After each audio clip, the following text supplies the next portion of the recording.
आदाब दोस्तों, लेस की फैक्ट्री के अंदर काम करने वाले एक स्वीपर ने किस तरह से चीटोस को इजाद किया, ये बात जितनी ज्यादा हैरानकुन है, इसके पीछे की स्टोरी उतनी ही ज्यादा इंटरेस्टिंग है। 1920 के अंदर हरमन ले ने रोड पर बिकने वाले चिप्स को उठाकर मल्टीनेशनल ब्रांड बना दिया था, लेकिन उसके बाद 1926 के अंदर इनकी फैक्ट्री के अंदर एक बंदे को हायर किया जाता है। चौथी जमात तक पढ़े हुए इस बंदे का नाम रिचर्ड मेंटोनस था। रिचर्ड मेंटोनस ना तो कोई फैमिली बैकग्राउंड रखते थे और ना ही कोई डिग्रियां, लेकिन फिर भी इनको बिजनेस के अंदर काफी इंटरेस्ट होने लगा था। इन्होंने काम करते करते कुछ ऐसा इजाद करने की कोशिश की, कुछ ऐसा बनाने की कोशिश की जो कि किसी ने आज तक नहीं किया था। इन्होंने एक चीज ऑब्जर्व की कि लेस की फैक्ट्री के अंदर कोई भी अभी तक स्पाइसी फ्लेवर नहीं बनाया जाता। ये सोच रहे थे कुछ ऐसा बनाना चाहिए जो कि काफी स्पाइसी हो, लोगों को पसंद आए। रिचर्ड ने एक दिन देखा कि जो चिप्स सही तरह से कट आउट नहीं होते उनको लेस या तो वेस्ट कर देता है या बहुत सस्ते दामों के अंदर सेल कर देता है। उसने फैसला किया कि इसको खरीदेगा और घर लेकर जाएगा। उसने उस चिप्स को खरीदा। इसी फैक्ट्री के अंदर एक और कोन पाउडर बनाया जाता था जो कि लोग छल्ली के ऊपर डालकर खाते थे, उसको भी खरीद लिया। उसको जब घर लेकर गया तो उसके ऊपर रेड चिली डाली और उसके बाद अपनी बीवी से कहा कि इसके ऊपर घर की बनी हुई एक चटनी मसाला डाल दो। उसने वो डाला तो उसका टेस्ट काफी ज्यादा इंटरेस्टिंग हो गया।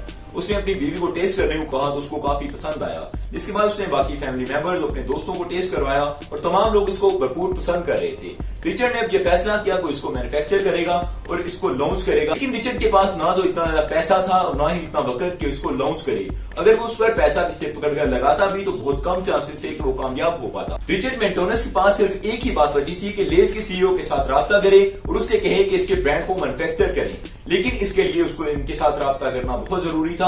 रोजर एंड्रिको इस वक्त लेस के सीईओ थे। रिचर्ड इस बात से अच्छी तरह वाकिफ थे कि रोजर एंड्रिको एक अच्छे इंसान है और अगर इनसे राब्ता हो जाता है तो इसकी बात को सुनने पर आमादा हो जाएंगे और एटलीस्ट इसकी बात को सुन जरूर लेंगे। इसने किसी न किसी तरह से सीईओ का नंबर ढूंढ लिया। सीईओ का नंबर मिल जाना ही काफी नहीं था।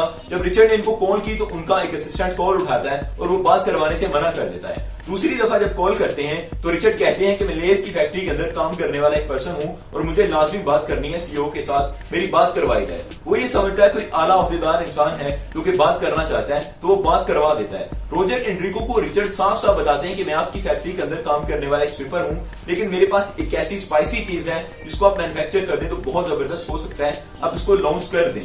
जिसके बाद वो एक दफा मिलने के लिए राजी हो जाते हैं। उनको सिर्फ और सिर्फ एक कॉन्फिडेंस था जो कि पसंद आता है रिचर्ड का कि इस बंदे के पास वाकई कोई चीज है जो कि हमें बढ़ा सकती है, आगे ले जा सकती है। वो कहते हैं कि आप अपने पैकेट लेकर आइएगा और साथ एक प्रेजेंटेशन तैयार कीजिएगा जो कि आपने अगर हमारे बिजनेसमैन को देनी है, जो कि हमारे आगे मैन्युफैक्चरर्स हैं, उनको देनी है।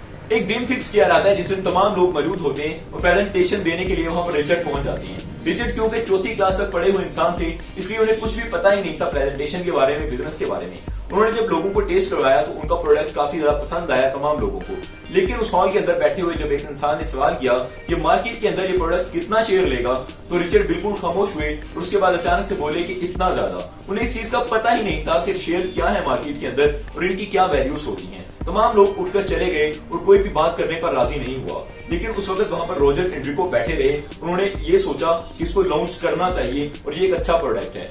उन्होंने रिचर्ड की बात मानकर इसको लॉन्च किया।